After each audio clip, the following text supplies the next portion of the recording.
Hi, folks. So I'll be talking about how we can revolutionize data analysis with LLM-generated synthetic time series data. Before that, quick introduction. My name is Mantek. I am an ML engineer at Google. I live in Bay Area, California right now. And yeah, I guess that's a good quick introduction. Uh, we'll be covering a couple of uh, topics, how LLMs can help with advanced data insights, how you can ensure quality of your complex data, and what the state of the art data analysis techniques are these days, and of course, what a future driven by innovation looks like. Specifically, I want to talk about how we were able to generate synthetic time series data for this particular hackathon we went to and when. I'll give a walkthrough of the problem statement and what our solution was in detail, covering different aspects of the data analysis techniques we used along the way. The main goal or the main aim that I have in mind is to give an understanding of what real world problems we can actually start solving quickly with LLMs, because LLMs can provide us with a huge productivity boost that we can be using uh, going forward. It was a breaking challenge. The challenge was by a breaking company, and uh, the, the broad theme of the hackathon was, can AI design the bricks of the future? And this was the whole problem statement. I'm going to break it down to you briefly. The task was, given historical data, that these are the material compounds we have, these are their material compositions, and this is how these particular compounds perform. Can you generate more potential compositions of new compounds, as well as predict what the performance of such a compound would look like? When I say performance, uh, we'll get to what I mean by performance in a bit. But broadly, the objectives were, create novel compounds, create the chemical compositions that these compounds could have, and as well as predict what you think the performance data of these compounds is going to look like.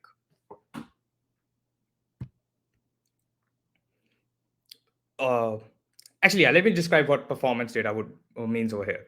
Performance data basically refers to, at discrete time intervals, whenever there's a breaking test performed, you measure the values of different parameters like temperature, like pressure, like mu, the coefficient of friction. And that's where the concept of time series comes in, because at discrete intervals, you measure what the value of each of those parameters is. And when you have to predict performance data, you have to sort of predict what the value of these parameters would be at those different time intervals, which is why I mentioned that we needed to predict time series data over here. Understanding the data, our task was, these were the materials we have had. This is what their compositions were. Broadly, there can be 60 different raw materials that go into producing a compound. And there were some constraints on, hey, we need at least this percentage of uh, composition to come from this particular class of compounds. And we have, whatever compounds you generate, they have to follow those constraints, that they have to follow those standards that are imposed upon us. That's part of the challenge over here.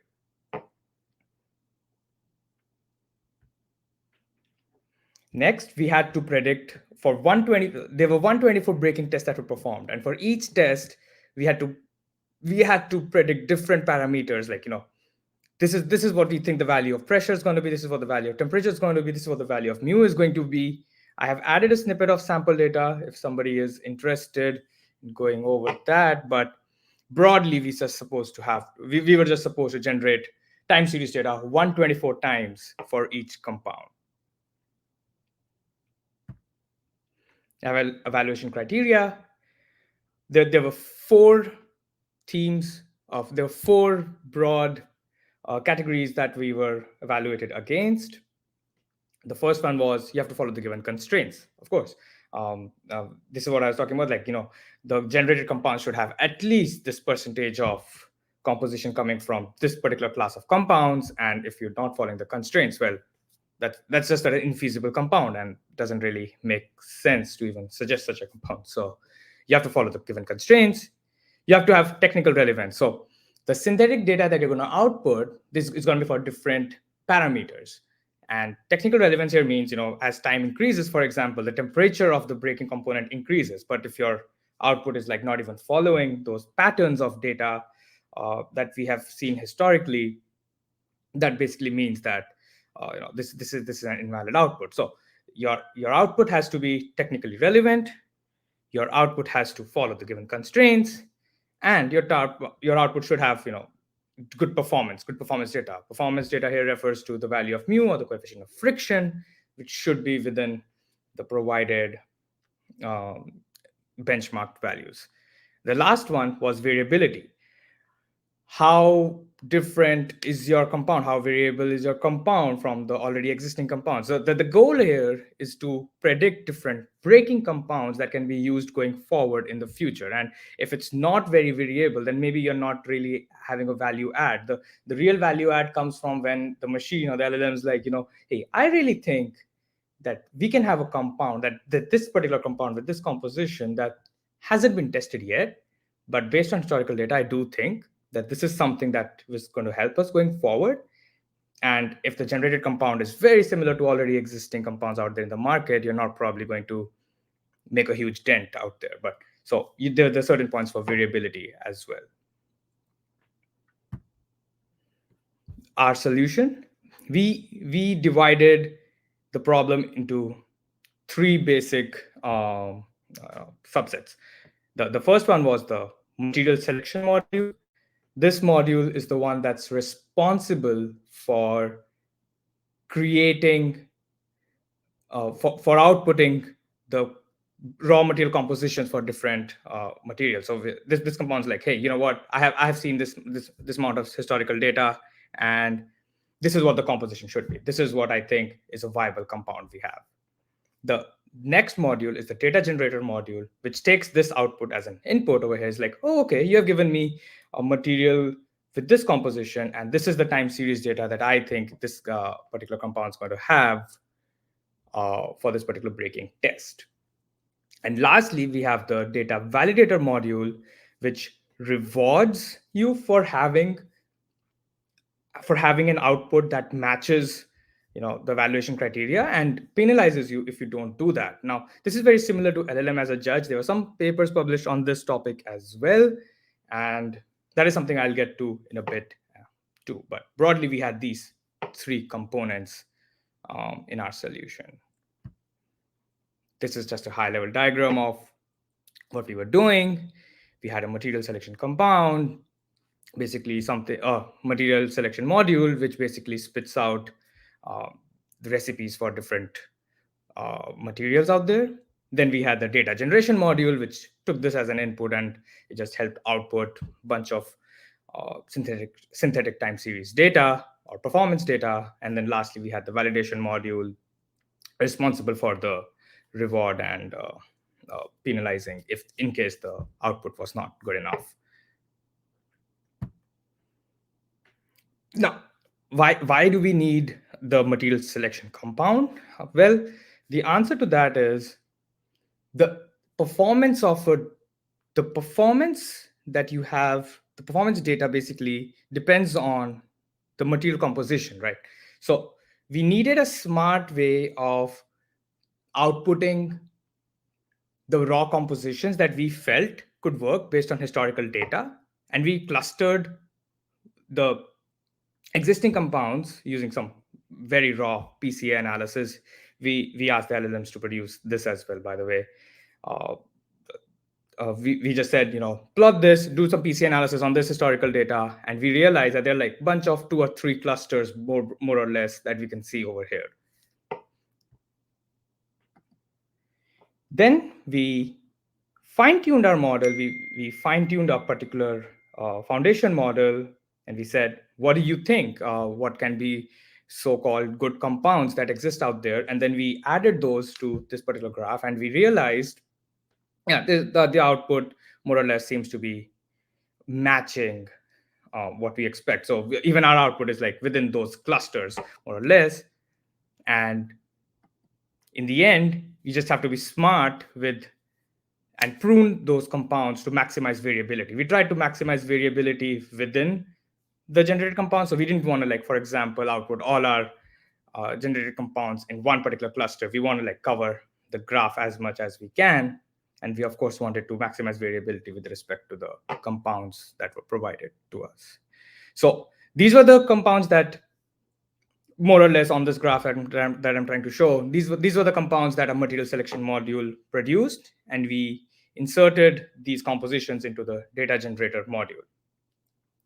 The data generator module was the one that was responsible for, given this particular input, I'm going to generate time series data. I'm going to output 31 points at discrete time intervals that is going to output values of different parameters like temperature, like pressure, like mu. And how it did that was, we just fine-tuned this on very less amount of data. And the reason for this is, fine-tuning is for form and RAG is for knowledge. So if you just want to teach the LLM, teach the model that, hey, this is how I want the broad structure of the output to look like. I want 31 data points, for example, and I want them comma separated, for example. Then you fine-tune it. But to capture the real trends in the data, that, hey, temperature should be increasing as the time intervals increase, that sort of information can be provided by something like RAG or something like hide, hypothetical document embeddings. We used RAG over here, but you could be using hide here as well. But the idea was, you have a fine-tuned model that knows that knows what the output should look like, but it doesn't have sufficient knowledge on what, the exact values of expected values of pressure or temperature could be. And to do that, you apply a KNN, you apply a nearest neighbor search, you identify what compounds are nearest, 5 nearest compounds, in terms of composition and what their performance data look like, and you provide that as additional context in the form of RAG to the data generator module. The data generator module uses that as information and tries to spit out what it thinks would be the right output, um, right time series data over here. And the graph here basically shows what the output looked like with RAG versus without RAG.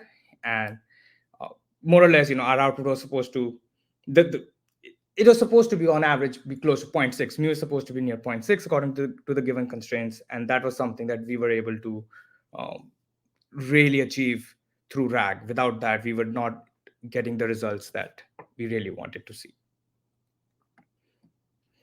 Finally, we have the data validator module, which tries to give a score sort of on this generated time series data.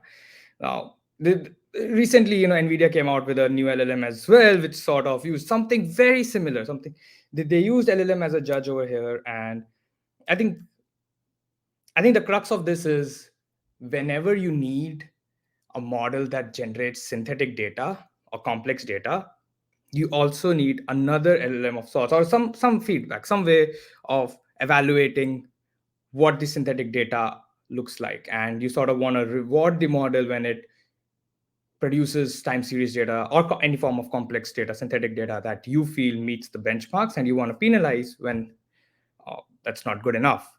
And having this module, the data validator module, really changes things around. And uh, I guess that is a very good key takeaway for us.